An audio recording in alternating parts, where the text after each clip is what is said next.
और लाइट नाम का एक टॉपिक है जिसका दहशत पूरे रेलवे समाज के बच्चों पर फैला हुआ है। आप किसी लड़का या लड़की को देख पाते हैं कैसे? उस पर प्रकाश आती है तब आप उसको देख पाते हैं। अभी अगर प्रकाश नहीं रहता, सूर्योदय नहीं होता तो हम आप दिन में किसी को देख नहीं पाते। रूम में बल्ब नहीं जल रहा होता तो हम आपको देख नहीं। आंख की अगर हम बात करें, इसमें जो मेन पॉइंट तुमको पूछता है, ये बीच वाला भाग है पुपिल, जो प्रकाश को नियंत्रित करता है, प्रकाश को नियंत्रित करता है। फिर पूछेगा ये है कॉर्निया, कॉर्निया जो नेत्रदान में यूज करते हैं। को मेरा प्रणाम, नमस्कार, क्या हाल चाल है? उम्मीद करते हैं बढ़िया होंगे। और लाइट नाम का एक टॉपिक है जिसका दहशत पूरे रेलवे समाज के बच्चों पर फैला हुआ है। तो आइए बहुत कम समय में पूरा लाइट चैप्टर को हम लोग रिवाइज करने वाले हैं बड़े ही प्यार से। दोस्त मेरे, आप हमको देख पा रहे हैं, आप किसी लड़का या लड़की को देख पाते हैं कैसे? उस पर प्रकाश आती है तब आप उसको देख पाते हैं। अभी अगर प्रकाश नहीं रहता, सूर्योदय नहीं होता तो हम आप दिन में किसी को देख नहीं पाते। रूम में बल्ब नहीं जल रहा होता तो हम आपको देख नहीं पाते। तो दोस्त मेरे, प्रकाश कितना जरूरी है। ट्रेन चलाना है तो उसके लिए प्रकाश की जरूरत है। लाल सिग्नल पे लाल रहता है, हरा रहता है, पीला रहता है, उसका क्या मतलब है सिग्नल पे? ये सारी चीजों को हम लोग समझने की कोशिश करेंगे इस वीडियो में।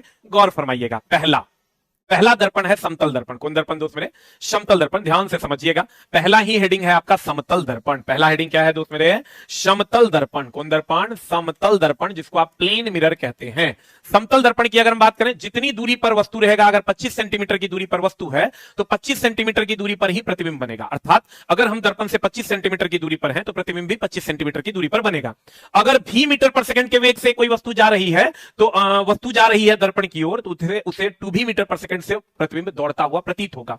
अगर आपको अपनी पूरी लंबाई देखना है, अगर मान लीजिए आप 5 फीट के हैं तो कम से कम आपको 2.5 फीट का दर्पण चाहिए। कितना फीट का दोस्त मेरे? 2.5 फीट का दर्पण चाहिए। अगर आप 5 फीट के हैं तो कम से कम 2.5 फीट का दर्पण चाहिए। दूसरा, अगर हम बात करें दोस्त मेरे कि इसमें कैसा प्रतिबिंब बनता है, तो इसमें प्रतिबिंब आभासी, सीधा, बराबर और पार्श्व उल्टा बनता है।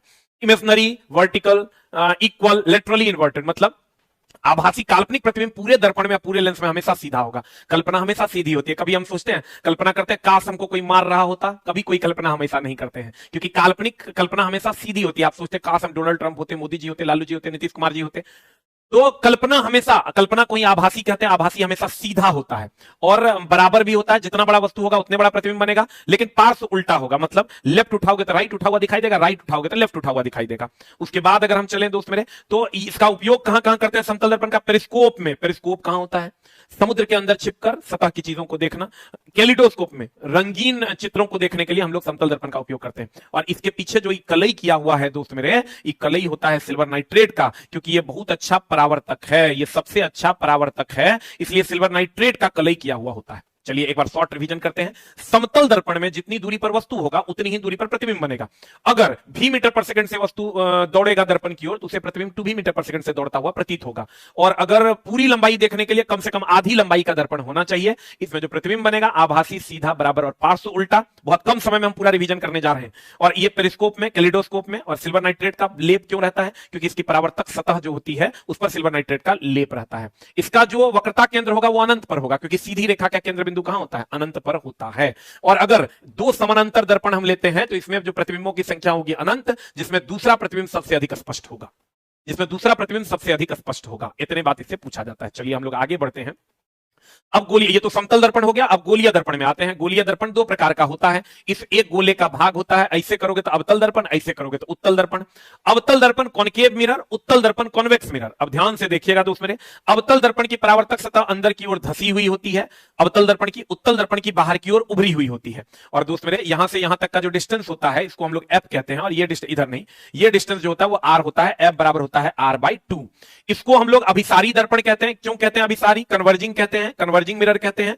कन्वर्जिंग इसलिए कहते हैं क्योंकि ये सभी प्रकाश की किरणों को एक जगह केंद्रित करने का काम करता है। इसको अपसारी दर्पण कहते हैं क्योंकि ये सभी प्रकाश की किरणों को फैलाने का काम करता है, इसलिए इसको अपसारी कहते हैं। डाइवर्जिंग मिरर कहते हैं। इसको उन्नतोदार मिरर भी कहते हैं, उन्नतोदार मिरर भी कहते हैं। और ये धसा हुआ है, धसा मतलब नत है, इसको नतोदार दर्पण भी कहते हैं। ये मुख्य अक्ष है, इस लाइन को हम लोग मुख्य अक्ष कहते हैं। कौन अक्ष कहते हैं दोस्त मेरे?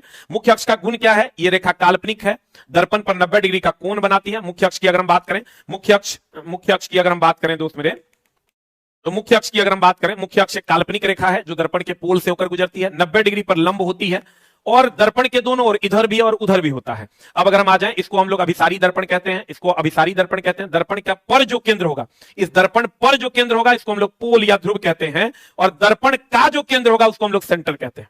फिर ध्यान से समझना, अब फिर से हम समझा देते हैं एकदम आराम से। कहते हैं दोस्त मेरे, ये जो किरण इसमें आएगी इसको ये कन्वर्ज करने का काम करता है, इसलिए कन्वर्जिंग अभिसारी। इसमें सभी किरणों को फैला दिया जाता है इसलिए अपसारी, और इसको फंसा हुआ है इसलिए नतोदार, उभरा हुआ है इसलिए उन्नतोदार। ये मुख्य अक्ष है, ये मुख्य अक्ष है, ये दर्पण के दोनों ओर होता है, काल्पनिक होता है, 90 डिग्री के कोण पर होता है, और ये जो एफ बराबर होता है R/2 होता है। ये मामला है इसका अवतल दर्पण का और उत्तल दर्पण का। इसको अभिसारी दर्पण, इसको अपसारी दर्पण कहते हैं। चलिए थोड़ा सा और बढ़ते हैं। अपसारी दर्पण कहते हैं इसको, और ये एफ बराबर होता है R/2। थोड़ा सा और बढ़ते हैं। अवतल दर्पण में अगर हम बढ़ें कि प्रतिबिंब कैसे बनता है, ध्यान से देखिएगा। अवतल दर्पण में प्रतिबिंब कैसे बनता है। अवतल दर्पण में अगर ध्यान से देखिए, अगर ये अनंत है, ये अनंत है और ये फोकस है, तो अनंत पर वस्तु को रखिएगा, फोकस पर प्रतिबिंब बनेगा। किसमें? अवतल दर्पण में। फोकस पर वस्तु को रखिए, अनंत और सेंटर, ये सेंटर है, अनंत और सेंटर के बीच रखिएगा, फोकस और सेंटर के बीच बनेगा। सेंटर पे रखिएगा, सेंटर पे रखिएगा, सेंटर पे प्रतिबिंब बनेगा। सेंटर और एफ के बीच रखिएगा, यहां बनेगा सेंटर और अनंत के बीच। फिर एफ पर रखिएगा वस्तु को, अनंत पर बनेगा, और फिर एफ और पी के बीच रखिएगा, ये दर्पण के पीछे बनेगा। और दर्पण के पीछे काल्पनिक या आभासी, सीधा और बड़ा बनेगा। इसको जब आप देखिएगा तो ये दोनों छोटा बनेगा, ये सेंटर पे रहेगा, सेंटर पर बनेगा, बराबर बनेगा, और ये वाला जो प्रतिबिंब है वो बड़ा बनेगा। तो अनंत की ओर जो होगा, सेंटर से इधर अनंत की ओर बड़ा बनेगा, सेंटर से पीछे फोकस की ओर छोटा बनेगा, और यहां पर 3 नंबर जो है ये कैसा बनेगा? बराबर बनेगा, और ये सब का सब वास्तविक उल्टा बनेगा। सेम कहानी होता है दोस्त मेरे उत्तल लेंस में। आप उत्तल लेंस में गौर से देखिएगा, अनंत पर वस्तु को रखिएगा, फोकस पर बनेगा। अनंत और सी के बीच, यहां पर 2f1 आप कह सकते हैं, अनंत और 2f1 के बीच रखिएगा। यहां f2 और 2f2 के बीच बनेगा, f2 और 2f2 के बीच बनेगा। ध्यान से समझिएगा, f2 और 2f2 के बीच बनेगा। फिर 2f1 पर रखिएगा, 2f1 पर रखिएगा दोस्त मेरे, 2f1 पर रखिएगा तो 2f2 पर बनेगा। 2f1 पर रखिएगा तो कहां बनेगा? 2f2 पर बनेगा। और फिर आप देखिएगा और से, अगर 2f1 और f1 के बीच रखिएगा तो 2f2 और f2 यहां हो जाए, 2f2 और अनंत के बीच बनेगा, 2f2 और अनंत के बीच बनेगा। और फिर अगर f1 पर रखिएगा तो कहां बनेगा? अनंत पर बनेगा। देखो अनंत पर बनता है। और f1 और p के बीच रखिएगा तो इधर आएगा, इधर आएगा, ये काल्पनिक सीधा और बड़ा हो जाएगा, इधर आएगा, ये देखो छोटा, ये बराबर, ये बड़ा। ऐसे ही इसको प्रैक्टिस कर लेना है। आप प्रैक्टिस करने के लिए देखो कैसे प्रैक्टिस कर सकते हैं। अवतल दर्पण में अगर आपको प्रैक्टिस करना है, अवतल दर्पण में ये पोल है, ये फोकस है, ये सेंटर है, और ये अनंत है। अनंत पर रखोगे फोकस पर बनेगा, अनंत और एफ के सेंटर के बीच रखोगे, फोकस और सेंटर के बीच बनेगा। सेंटर पे रखोगे, सेंटर पे बनेगा। सी और एफ के बीच रखोगे, सी और अनंत के बीच बनेगा। एफ पर रखोगे, अनंत पर बनेगा। एफ और पी के बीच रखोगे, दर्पण के पीछे बनेगा। सेम कहानी उत्तल लेंस में है। उत्तल लेंस में भी जब आप जाओगे तो उत्तल लेंस में भी सेम है। अनंत पर रखोगे, फोकस पर रखोगे, अनंत पर 2f पर रखोगे, 2f पर बनेगा। अगर आप देखना चाहते हो तो आप गौर से देखो, एकदम सिंपल है, एकदम सिंपल है दोस्त मेरे। अगर आपको पढ़ना है, अगर आप पढ़े हुए हैं तो बहुत ही आसान है। अवतल दर्पण में देखो कहां है, अनंत पर रखेंगे, फोकस पर, अनंत और 2f सेंटर के बीच रखेंगे, फोकस और सेंटर के बीच, सेंटर पे रखेंगे, सेंटर पर ही बनेगा। सेंटर पे रखेंगे, सेंटर पर ही बनेगा। और सेंटर और एफ के बीच रखेंगे, देखो यहां बनेगा, एफ और सी के, एफ और अनंत के बीच। फिर फोकस पर रखेंगे, अनंत पर बनेगा, फोकस और पी के बीच रखेंगे, दर्पण के पीछे बनेगा। इसको आप एक बार जरूर प्रैक्टिस कर लीजिएगा तो आपका काम हो जाएगा। ये अवतल दर्पण में जैसे 6 कंडीशन है, उत्तल लेंस में भी 6 कंडीशन है। और अगर आप जाइएगा ये तो हो गया अवतल दर्पण, उत्तल लेंस। अगर उत्तल दर्पण और अवतल लेंस में जाइएगा तो वस्तु के किसी भी स्थान के लिए काल्पनिक सीधा और छोटा प्रतिबिंब बनता है। काल्पनिक सीधा और कैसा प्रतिबिंब बनता है? छोटा प्रतिबिंब बनता है। किसमें? उत्तल दर्पण और अवतल लेंस में। लेकिन इसका उल्टा में जाइएगा दोस्त मेरे, अवतल दर्पण उत्तल लेंस में तो ये 6 कंडीशन है। लेकिन अगर उत्तल दर्पण अवतल लेंस में जाइएगा तो एक ही कंडीशन है, काल्पनिक सीधा और छोटा। काल्पनिक को ही आभासी कहते हैं, बड़ा को ही आवर्धित कहते हैं। अब देखो अवतल दर्पण और उत्तल दर्पण का उपयोग, इसमें कुछ नहीं करना है। उत्तल दर्पण का उपयोग यानी अपसारी दर्पण का उपयोग 2 जगह होता है, रोड लैंप में, रोड पर लगा लैंप में जो बिखराता है, और गाड़ी के साइड मिरर में यूज होता है। बाकी सब जगह पर अवतल दर्पण का उपयोग होता है। चाहे दाढ़ी बनाने वाला दर्पण हो, सेविंग मिरर हो, सोलर प्लेट हो, आंख का डॉक्टर, नाक का डॉक्टर, दांत का डॉक्टर, नली का डॉक्टर, कोई भी डॉक्टर हो, सब जो है अवतल दर्पण का यूज करता है। 2 जगह पर उत्तल दर्पण का यूज होता है। ठीक है, अब थोड़ा आगे बढ़ते हैं दोस्त मेरे। लेंस की क्षमता, लेंस की फोकस दूरी का व्युत्क्रम लेंस की क्षमता कहलाता है। मीटर में होगा तो 1/f, सेंटीमीटर में होगा, यहां सेंटीमीटर हो जाएगा, सेंटीमीटर में हो जाएगा तो 100/f। लेंस की अगर हम बात करें दोस्त मेरे तो ध्यान से देखना, फोकस दूरी की अगर हम बात करें, जकरा में अ लगा हुआ होगा उसकी फोकस दूरी निगेटिव हो जाएगी, जकरा में ऊ लगा हुआ होगा उसकी फोकस दूरी पॉजिटिव हो जाएगी। कहते हैं अमान्य जो मान्य नहीं है, मतलब अ का सेंस ही नहीं से है, यहां अ लगा हुआ है, इसकी फोकस दूरी निगेटिव हो जाएगी। तो ध्यान से देखो, अगर ये निगेटिव तो ये भी निगेटिव होगा। तो कहते हैं अवतल लेंस, अवतल लेंस की फोकस दूरी अ लगा हुआ है, फोकस दूरी निगेटिव, पावर भी निगेटिव। उत्तल लेंस, उत्तल लेंस की फोकस दूरी भी पॉजिटिव और पावर भी पॉजिटिव। ध्यान से देखो, अ लगा हुआ है निगेटिव निगेटिव, ऊ लगा हुआ है पॉजिटिव पॉजिटिव। आगे बढ़ते हैं दोस्त मेरे। अगला अगला अगला, अगर दो लेंस वैसे तो ये पूछता नहीं, अगर दो लेंस एक दूसरे से डी दूरी पर हो, दोनों मिला के जो क्षमता होगा वो P total is equal to P1 plus P2 minus D P1 P2 हो जाएगा। अब देखो आवर्धन, एकदम इंपॉर्टेंट टॉपिक है आवर्धन। दर्पण के केस में होता है minus V by u height of the image बटा हाइट ऑफ द ऑब्जेक्ट, वही लेंस के केस में V by u height of the image बटा हाइट ऑफ द ऑब्जेक्ट, आप अगर पढ़े होंगे तो। और आवर्धन के लिए एक कंडीशन है, अगर एक से कम होगा तो छोटा, कम मतलब छोटा, अधिक मतलब एक से अधिक हो जाएगा आवर्धन, एक से बड़ा, और एक के बराबर हो जाएगा बराबर। जैसे समतल दर्पण में बराबर प्रतिबिंब बनता है तो उसमें आवर्धन का मान हो जाएगा एक के बराबर। जैसे उत्तल दर्पण में छोटा प्रतिबिंब बनता है तो वहां आवर्धन का मान हो जाएगा एक से कम। एक चीज और ध्यान रखिएगा, अगर प्लस हुआ तो आभासी, और अगर माइनस हुआ तो वास्तविक। माइनस हुआ तो क्या, वास्तविक। ध्यान से देख लो, एकदम आराम से हम रिवीजन भी करवाते हैं तुम्हारा। दर्पण के लिए minus V by u height of the image बटा height of the object, lens के लिए V by u height of the image बटा हाइट ऑफ द ऑब्जेक्ट, और एक से कम होगा तो छोटा, एक से अधिक होगा तो बड़ा, एक से बराबर होगा तो बराबर। और m का मान अगर प्लस हुआ तो आभासी, आभासी ऐसे भी कल्पना हमेशा प्लस ही होता है, और वास्तविकता हमेशा माइनस होता है, वास्तविक हुआ तो माइनस। चलते हैं हम लोग आगे। दर्पण सूत्र में 1/v है, यहां प्लस 1/u बराबर 1/f।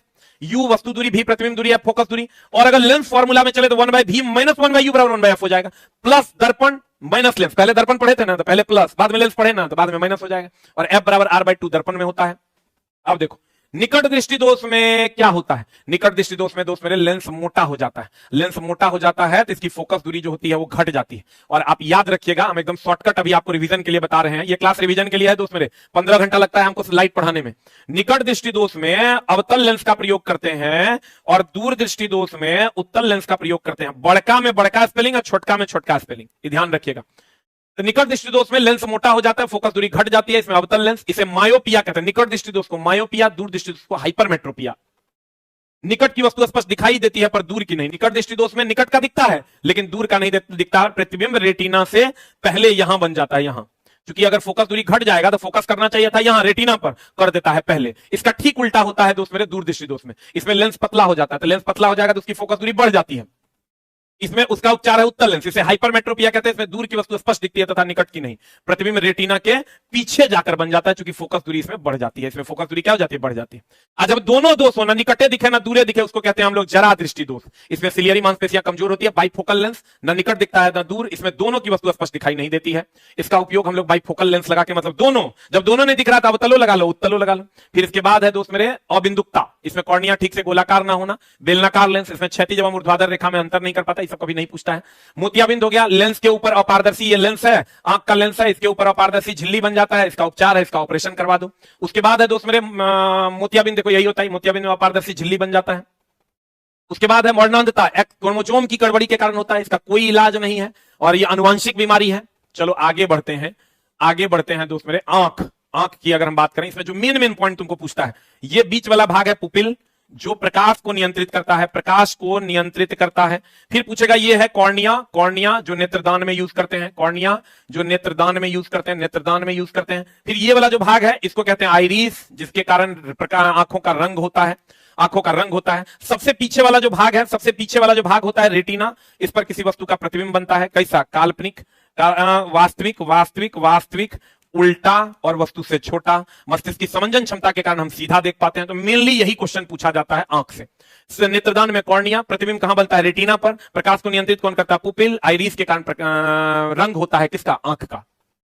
थोड़ा और आगे बढ़ते हैं दोस्त मेरे, कहते हैं चिन्ह परिपाटी। देखो चिन्ह परिपाटी में ध्यान रखना, वस्तु दूरी सबके लिए निगेटिव होता है। देखो ये अवतल दर्पण उत्तल दर्पण है, उत्तल लेंस अवतल लेंस है, वस्तु दूरी सबके लिए निगेटिव होता है, में सोचने न है, चाहे वो कोई दर्पण हो कोई लेंस हो, वस्तु दूरी सबके लिए यू का मान निगेटिव होगा। अब रही बात फोकस दूरी की, तो ध्यान रखना अ लगा हुआ होगा, अ लगा हुआ होगा तो फोकस दूरी निगेटिव हो जाएगा। अ लगा हुआ होगा फोकस दूरी निगेटिव, ऊ लगा हुआ होगा फोकस दूरी पॉजिटिव, ऊ लगा हुआ है फोकस दूरी पॉजिटिव, अ लगा हुआ है फोकस दूरी निगेटिव। एकदम सिंपल है, अमान्य जो मान्य नहीं है। और उसके बाद देखो यू सब में निगेटिव, अ लगा हुआ होगा फोकस दूरी निगेटिव, ऊ लगा हुआ होगा फोकस दूरी पॉजिटिव।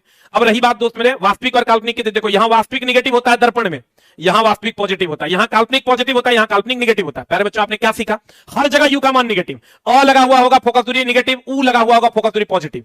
वास्तविक और काल्पनिक जो है दर्पण और लेंस में उल्टा हो जाता है। एकदम सिंपल है, आपको याद रह जाएगा।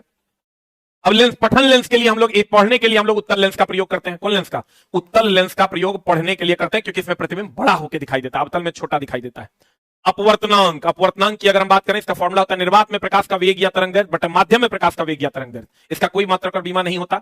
इससे हमें किसी माध्यम के सघनता या विरलता का पता चलता है। जो माध्यम सघन होगा उसका रिफ्रैक्टिव इंडेक्स यानी अपवर्तनांक ज्यादा, जो विरल होगा उसका कम। सबसे अधिक सघनता होती है हीरा की, इसलिए उसका अपवर्तनांक सबसे अधिक होता है 2.42, इसलिए वो सबसे अधिक कठोर होता है। इसका कोई मात्रक और बीमा नहीं होता है। चलिए, इसका कोई मात्रा का बीमा नहीं होता। फिर आ जाओ प्रकाश का वर्ण विक्षेपण। 7 रंगों में बांट देना प्रकाश का वर्ण विक्षेपण कहलाता है। बे आ नहीं पिनाला, नीचे से ऊपर जाओगे चाल और तरंग बढ़ता, बाद बाकी सब कुछ घटता। एक वो चीज याद रखना कि 7 रंगों में विभक्त होना वर्ण विक्षेपण कहलाता है। इसका एकमात्र एग्जांपल सबसे बढ़िया है इंद्रधनुष। लाल का तरंग सबसे ज्यादा होगा, बाद बाकी कुछ भी पूछेगा लाल का सबसे कम, कहेगा अपवर्तनांक, कहेंगे सबसे कम, कहेगा विचलन, कहेंगे सबसे कम, कहेगा आवृत्ति, कहेंगे सबसे कम। बैगनी का तरंग सबसे कम, बाद बाकी कुछ भी पूछेगा बैगनी का सबसे ज्यादा। एक के लाइन में कह देना है। अब देखो परावर्तन, किसी सतह से टकराकर अगर प्रकाश आई तो इसको परावर्तन कहते हैं। परावर्तन का नियम है आपतित किरण, परावर्तित किरण, अभिलंब तीनों एक तल में हो, आपतन कोण परावर्तन कोण के बराबर हो। अपवर्तन, एक माध्यम से दूसरे माध्यम में जाएगा, अपवर्तन कहलाता है। जितना ऊपर उठा हुआ है, पानी में डूबा हुआ सिक्का ऊपर उठा हुआ प्रतीत होता है, पानी में डूबा लकड़ी का टुकड़ा टेढ़ा प्रतीत होता है, सूर्य बड़ा प्रतीत होता है, तारे टिमटिमाते प्रतीत होते हैं, सब अपवर्तन है। सूर्य लाल दिखाई देता है, प्रकीर्णन है। वास्तविक सूर्योदय से 2 मिनट पहले और सूर्यास्त के 2 मिनट बाद तक सूर्य का दिखाई देना अपवर्तन है। एग्जाम्पल जरूर देख लीजिएगा। पूर्ण आंतरिक परावर्तन, समान माध्यम में लौट जाना, हीरे का चमकना, मृगमरीचिका का बनना, ऑप्टिकल फाइबर, ये 3 को एक एग्जांपल है। फिर आ जाओ प्रकीर्णन, प्रकाश का क्षय हो जाना, जिसके कारण कोई चीज किसी खास रंग का दिखाई देता है, जैसे सूरज लाल दिखना, आकाश नीला दिखना, आकाश के नीचे पानी का रंग नीला दिखना, ये सब क्या है? प्रकीर्णन, स्कैटरिंग है। फिर आ जाओ ध्रुवन, किसी भी तरंग को किसी निश्चित दिशा में भेजना ध्रुवन है। प्रकाश को भेज सकते हैं, ध्वनि को नहीं। ध्वनि अभी हम बोल रहे हैं खाली इधर जाएगा, संभव है, इसलिए ध्वनि के साथ ध्रुवन की घटना नहीं होती। अनुदैर्ध्य अनुप्रस्थ में अंतर भी इसी के कारण हो पाता है। विवर्तन, प्रकाश का उसकी छाया में प्रवेश कर जाना। इसका एग्जांपल है, बहुत छोटी पंछी उड़ रही है, उसकी छाया में प्रकाश प्रवेश कर जाता है। विवर्तन जो है आकार पर निर्भर करता है, छोटा पंछी होगा तभी होगा।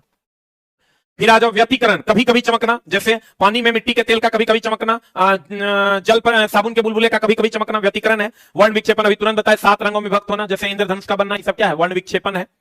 अगला अगला अगला दोस्तों, यही तुम्हारा मामला है। एक बार फिर से 2 मिनट में हम रिवाइज कर देते हैं, ध्यान से देखना, एकदम इत्मीनान से देखना। हम पूरा लाइट को रिवीजन करने की कोशिश किए हैं, एकदम इत्मीनान से देखना। समतल दर्पण, जितनी दूरी पर वस्तु उतनी दूरी पर प्रतिबिंब, v मीटर पर सेकंड से दौड़ेगा, 2v से दिखाई देगा। आप पूरा हाइट देखने के लिए कम से कम आधी लंबाई का चाहिए। प्रतिबिंब आभासी, सीधा, बराबर, पार्श्व, उल्टा बनता है, और पेरिस्कोप में, कैलिडोस्कोप में यूज होता है। सिल्वर नाइट्रेट का पीछे में लेप लगा हुआ होता है। ये तो अवतल दर्पण में F बराबर R/2, मुख्य अक्ष काल्पनिक होता है, दर्पण के दोनों ओर होता है, और 90 डिग्री पर लंब होता है। F बराबर R/2, अवतल को अभिसारी, उत्तल को अपसारी कहते हैं। उसके बाद अवतल दर्पण, उत्तल दर्पण में प्रतिबिंब का स्थान और प्रकृति हम आपको बता दिए। फिर उसके बाद हमने कहा रोड लैंप और गाड़ी के पश्चिम दृश्य दर्पण में उत्तल दर्पण, बाकी सब जगह उत्तल दर्पण का, अवतल दर्पण का उपयोग होता है। P बराबर 1/F, और लगा हुआ होगा निगेटिव, पावर भी और फोकस दूरी भी, U लगा हुआ होगा तो पॉजिटिव। आवर्धन दर्पण के लिए m बराबर -v/u, यहाँ v/u। उसके बाद हमने कहा 1 से कम तो छोटा, 1 से अधिक तो बड़ा, और 1 से बराबर तो बराबर। अब प्लस होगा तो आभासी, अब माइनस होगा तो वास्तविक। उसके बाद हमने दर्पण सूत्र, लेंस सूत्र, प्लस होगा तो दर्पण सूत्र, माइनस होगा तो लेंस सूत्र। और उसके बाद हमने निकट दृष्टि दोष में अवतल लेंस, दूर दृष्टि दोष में उत्तल लेंस, जरा दृष्टि दोष में दोनों लेंस, अबिंदुकता में बेलनाकार लेंस, वर्णांतता होगा तो कोई उपचार नहीं, मोतियाबिंद हो जाएगा तो ऑपरेशन कर देना है। इसके बाद हम लोगों ने कहा परावर्तन, किसी सतह से लौट कराना परावर्तन। आपतित किरण, परावर्तित किरण, अभिलंब तीनों एक तल में होगा, आपतन कोण परावर्तन कोण के बराबर होगा। प्रकाश का अपवर्तन, एक माध्यम से दूसरे माध्यम में जाएगा, क्या कहलाएगा? अपवर्तन कहलाता है। जितना ऊपर उठा हुआ है सब अपवर्तन है। किसी खास रंग का दिखना प्रकीर्णन, बार बार चमकना व्यतिकरण। तो ये सारी वर्णांता का कोई इलाज नहीं है। Thank you very much, love you all, नमस्कार। अगर आप पढ़े होंगे तो जरूर आपका रिवीजन हो गया होगा। Thank you very much.